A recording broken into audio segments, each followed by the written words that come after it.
Hi everyone, in this lesson we are going to practice the listening test.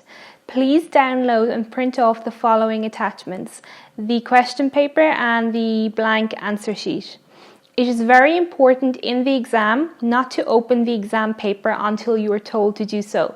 Please write your name and candidate number in the spaces at the top of the question paper and answer sheet, and then listen to the instructions for each section of the exam carefully. We will now begin the test. Test 1. You will hear a number of different recordings, and you will have to answer questions on what you hear. There will be time for you to read the instructions and questions, and you will have a chance to check your work. All the recordings will be played once only. The test is in 4 sections. At the end of the test, you will be given 10 minutes to transfer your answers to an answer sheet. Now turn to Section 1.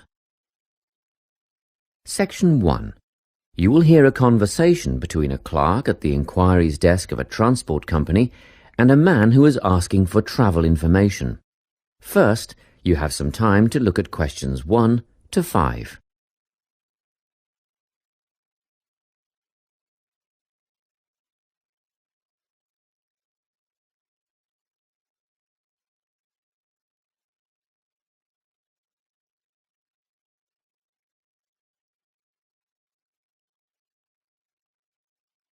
You will see that there is an example that has been done for you.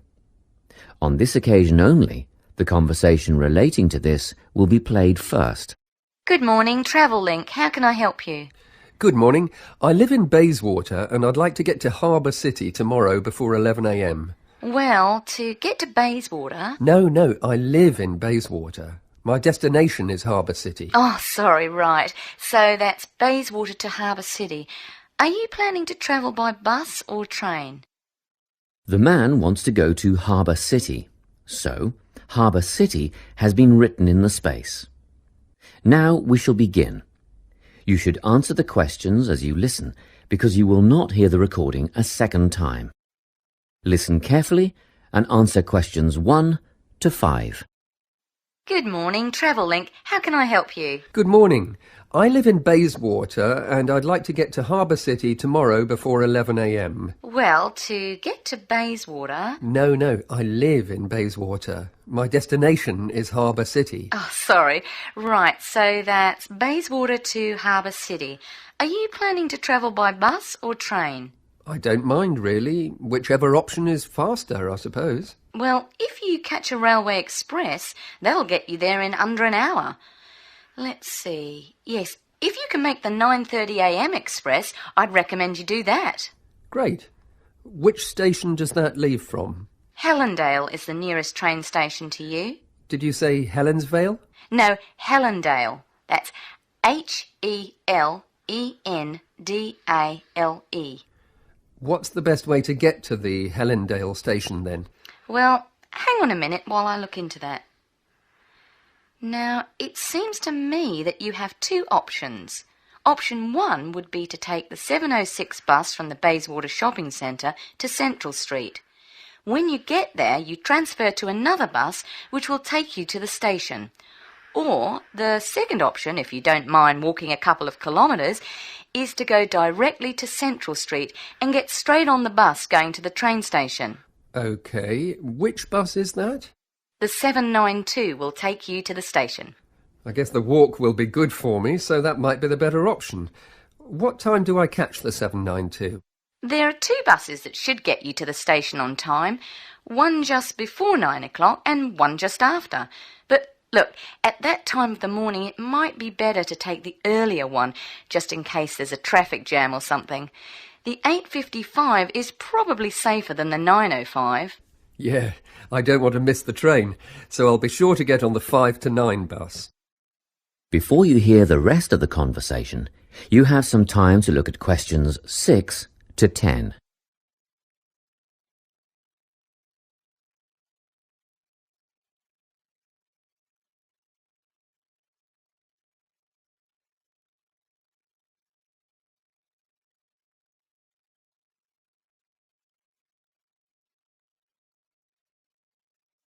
Now listen and answer questions 6 to 10. By the way, how much will I have to pay in fares? Well, you can get a ticket on the bus for $1.80 cash, and you'll need $10 each way for the train. Wait, do you have a travel link card? No, but I can get one before tomorrow. OK, well that'll make it considerably cheaper then. The bus will cost $1.50 each way, and the train will be... The train to Harbour City will still cost $10 because you'll be travelling during peak hours in the morning, so no savings there, I'm afraid. However, if you could come back at an off-peak time... What does that mean? Well, if you could start your return journey before 5 p.m. or later than 7:30 in the evening... Actually, I wasn't planning on coming back till at least 8 o'clock anyway. Oh, in that case, you can make quite a saving if you use your travel link card. You did say you were planning to purchase one, didn't you? Yes, I'll pick one up later today. Good. That would mean your return train journey would only cost you $7.15 with your card. Thank you. Is there anything else I can help you with? Actually, there is. Do you know if I can use the travel link card on ferries? If you're thinking of the Harbour City ferries that go back and forth between the North and South Bank, those are the commuter ferries, then yes. A one-way trip costs $4.50, but with your card you'd make a 20% saving and only pay $3.55. So $3.55 for the commuter ferry. What about the tour boats? You mean the tourist ferries that go upriver on sightseeing tours? No, they only take cash or credit card. They're not part of the Travel Link company. Oh, I see. I don't suppose you know the cost of a tour? In actual fact, I do, because I took a friend on the trip upriver just last week. We decided on the afternoon tour, and that was $35 each, but I understand that you can do the whole day for $65. Thank you. You've been a great help. My pleasure. Enjoy your day out. That is the end of section 1. You now have half a minute to check your answers.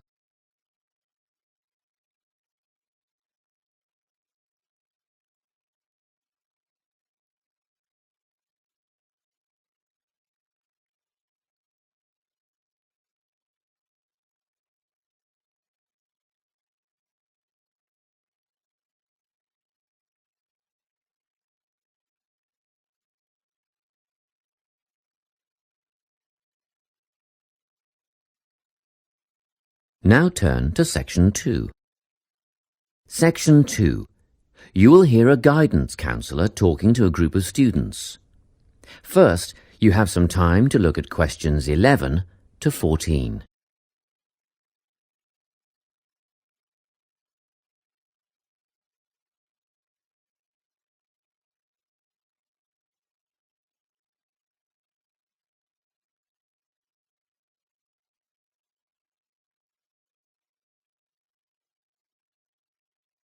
Listen carefully and answer questions 11 to 14.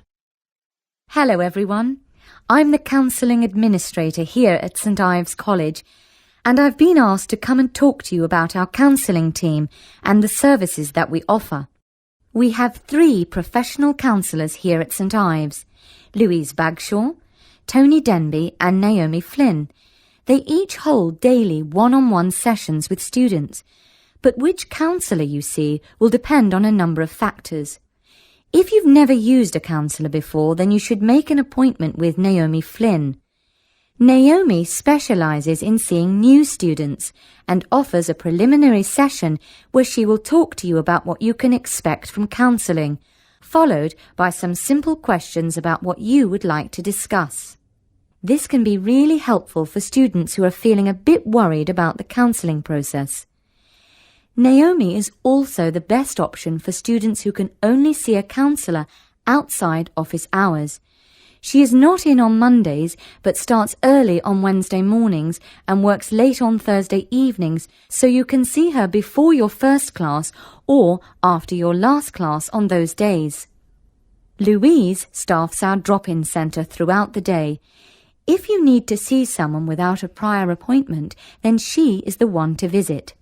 Please note that if you use this service, then Louise will either see you herself or place you with the next available counsellor. If you want to be sure to see the same counsellor on each visit, then we strongly recommend you make an appointment ahead of time. You can do this at reception during office hours or by using our online booking form. Tony is our newest addition to the counselling team. He is our only male counsellor, and he has an extensive background in stress management and relaxation techniques. We encourage anyone who is trying to deal with anxiety to see him.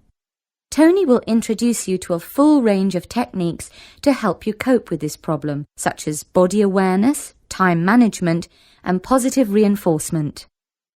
Before you hear the rest of the talk, you have some time to look at questions 15 to 20.